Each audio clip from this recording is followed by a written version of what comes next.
මගේ YouTube channel එකට ආදරෙන් පිළිගන්නවා. මාව subscribe කරලා bell icon එක click කරගෙන මේ පැත්තට එන්න.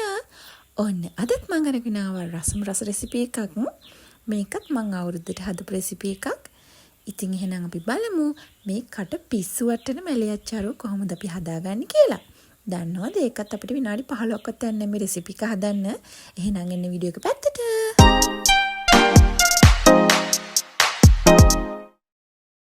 අපිට මේ වැඩේට අවශ්‍ය වෙන්නේ මාළු මිරිස් නම් අනිවාර්යයි. ලූණු, කැරට්. මම මේ දේවල් තමයි පාවිච්චි කරන්නේ. අපි මේ සේරම හොඳට සෝදලා වතුර වේලලා තමයි ගන්න ඕන. අපි මෙතනදී පාවිච්චි කරන භාජනයකවත් එළවලුවකවත් කිසිම වතුර බිඳුවක්වත් තියෙන්න බෑ. එහෙම වුණොත් අපේ කෑම එක ඉක්මනට නරක වෙන්න බලනවා. දැන් මම මේ අරන් තියෙන රටේන්දි ග්‍රෑම් 200ක් ඇට අයින් කරලා එළවලු ටිකත් මම මේ විදිහට කපා ගත්තා. මුලින්ම අපිට ඕන මේ සුවඳ ජාති ටික කරදබුංගු කරාඹු නැටි කුරුඳු පොතු මේ ටික හොඳට ග්‍රයින්ඩ් කරගන්න ඕන කුඩු එකක් වෙනකම්ම.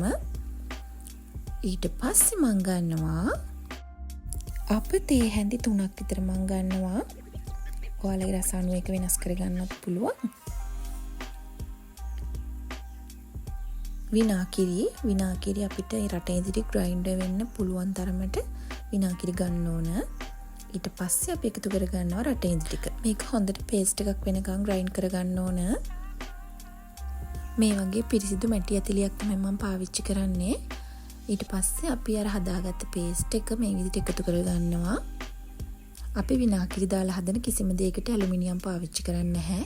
මේ වගේ මැටි ඇතිලි තමයි පාවිච්චි කරන්නේ. හරි, දැන් මම මේ එකතු කරගන්නේ මිරිස් කුඩු තේ හැඳි 2ක් විතර. ඔයාලගේ රස අනුව වෙනස් කරගන්න පුළුවන්. ඊට පස්සේ මම එකතු කරනවා ගම්මිරිසුත් මම තේ හැන්දක් විතර තමයි දාගන්නේ.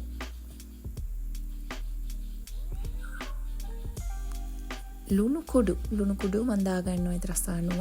ඔයාලටත් වෙනස් කරගන්න පුළුවන්. මේක අපි හොඳට කලවම් කරගන්න ඕන. කලවම් කරන තරමට තමයි මේ පේස්ට් එක හොඳට රසට එන්නේ. දැන් මම ඔයාලට පොඩි ටිප් එකක් කියලා දෙන්නම්. මෙතනදී මම එකතු කරගන්නවා සීනි මේස් හැඳි 2ක් විතර. මේ සීනි දැන් මම මාර රසක් එනවා ළමයි මේ අච්චාරු එකට. සීනි දාලා හදලා බලන්නකො රස. ඊට පස්සේ මම එකතු කරගන්නේ අර එළවලු ටික පේස්ට් එකට. මේක එකතු කරගෙන හොඳට කලවම් කරන්න තමයි තියෙන්නේ. මේ තියෙන්නේ අපේ රස අච්චාරු එක. දැන් මම මේකට දාගත්තේ අපි අර කලින් ග්‍රයින්ඩ් කරගත්ත සුවඳ කුඩු ටික. මේක දාලා හොඳට කලවම් කරගන්න. පේනව නේද රස පාට?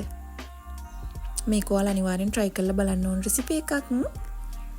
දැන් මම මේක cover කරගන්න හදන්නේ. lunch sheet එකක් මේ විදිහට තියලා අපිට පටියකින් බැඳලා මේක තියාගන්න පුළුවන්. මේක අද කන්න ගන්නත් පුළුවන්. ඒ වුණාට දවසක් දෙකක් තියලා ගත්තම තමයි රස. ඔයාලත් එහෙනම් අනිවාර්යෙන් හදලා බලලා රස කොහොමද කියලා කියන්නකෝ. like එකක් comment එකක් දාන්න අමතක කරන්න එපා. එහෙනම් තවත් අලුත් වීඩියෝ එකකින් හම්බෙමු. ගිහින් එන්නම්. bye bye.